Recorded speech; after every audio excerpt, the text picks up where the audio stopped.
શ્રી પુરુષોત્તમ ભગવાનની જય।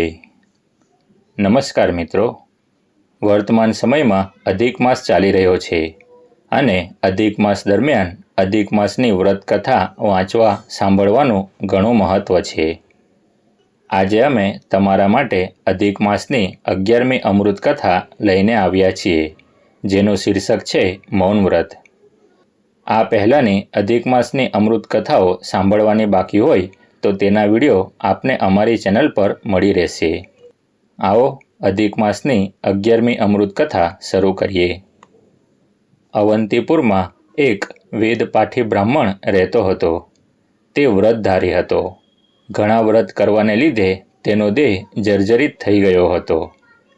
આવી હાલત છતાં એક વેળા તેણે અધિક માસમાં અખંડ ઉપવાસ કરીને પુરુષોત્તમ વ્રત કરવાનો સંકલ્પ કર્યો। જ્યારે અધિક માસ આવ્યો ત્યારે તેણે પુરુષોત્તમ વ્રત આદર્યું। પહેલા દિવસનો ઉપવાસ તેને બહુ વસમો લાગ્યો। તેનો જીવ ગભરાવા લાગ્યો। તેણે પોતાની ટેક જાળવી રાખી। તે આખો દિવસ પુરુષોત્તમ નામ સ્મરણ કરતો રહ્યો, એટલે તેને શાંતિ રહી। 2 દિવસ તો ઉપવાસના જેમ તેમ કાઢી નાખ્યા, પરંતુ ત્રીજે દિવસે તે એટલો બધો અશક્ત બની ગયો કે તેનામાં બોલવાના હોશ રહ્યા નહીં। તો પણ તે હિંમત રાખીને મનમાં પુરુષોત્તમ પ્રભુને સ્મરતો રહ્યો। તેણે ઉપવાસનો સંકલ્પ કર્યો હતો। તે અધિક માસ પૂરો થાય ત્યાં સુધી પાળવો પડે, નહીંતર વ્રતનું ફળ મળે નહીં। ધર્મ પ્રત્યે, વ્રત પ્રત્યે તેને બહુ જ રાગ હતો, એટલે નિયમને વળગી રહ્યો હતો। બ્રાહ્મણની શ્રદ્ધા ભક્તિ જોઈ પુરુષોત્તમ પ્રભુ તેની વહારે ધાયા। તેમણે બ્રાહ્મણને સ્વપ્નમાં દોરવણી આપી કે, હે ભક્ત, કોઈપણ વ્રત આદરતા પહેલાં પૂરો વિચાર કરવો કે તેના નિયમો પળાશે કે નહીં। વ્રત આદર્યા પછી અધૂરું મુકાય તો તેનું ફળ મળતું નથી। તે મારા વ્રતમાં ઉપવાસનો આકરો નિયમ લીધો છે, તે તારા ગજા બહારની વાત છે, એટલે તારી શ્રદ્ધા ભક્તિથી પ્રેરાઈને હું તને દોરવણી આપું છું। તારે વ્રત પૂરું થતાં સુધી સ્નાન અને ભોજન કરતી વેળાએ મૌન પાળવાનું, તો તું એકટાણું કરી શકે છે। મૌન વ્રતનો મહિમા મોટો છે। માનવી જો સ્નાન કરતી વેળાએ અને જમતી વેળાએ મૌન પાળે તો પણ તેને ઉત્તમ ફળ મળે છે। મૌન પાળનાર તંદુરસ્ત અને તેજસ્વી બને છે। તેનો આવરદા વધે છે। તેનું મન હરહંમેશ પ્રસન્ન રહે છે।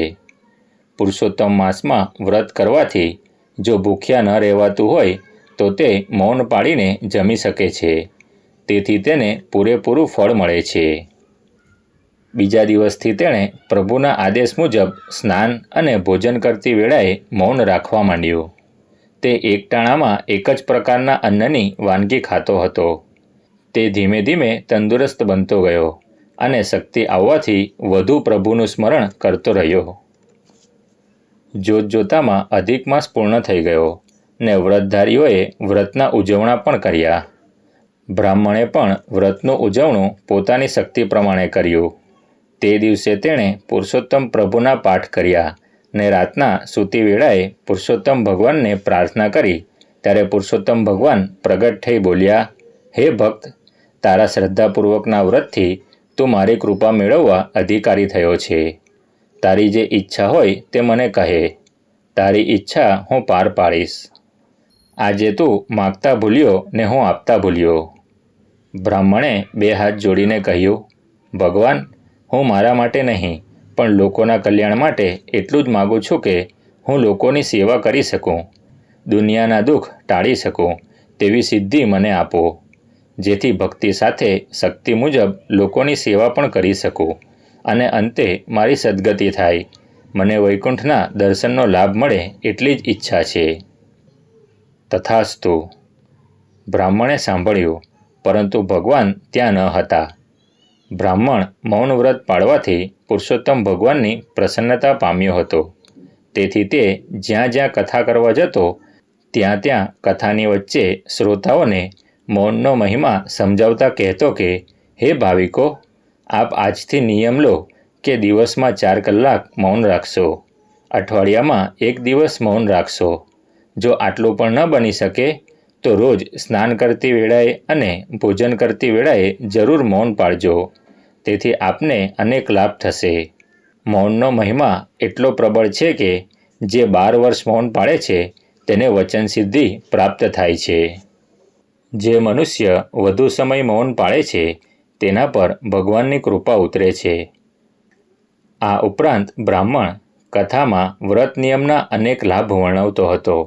આથી લોકોમાં ધર્મવ્રત પ્રત્યે શ્રદ્ધા વધવા લાગી અને તેમના તરફથી બ્રાહ્મણને પૈસા ટકા અન્ન વસ્ત્ર મળવા લાગ્યા. તેમાંથી પોતાની જરૂરિયાત જેટલું રાખી બાકીનું દીન દુખિયાઓને આપી દેતો હતો.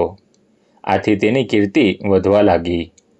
તે જીવ્યો ત્યાં સુધી તેણે ઘણો ધર્મોપદેશ કર્યો ને લોકોની ઘણી સેવા કરી.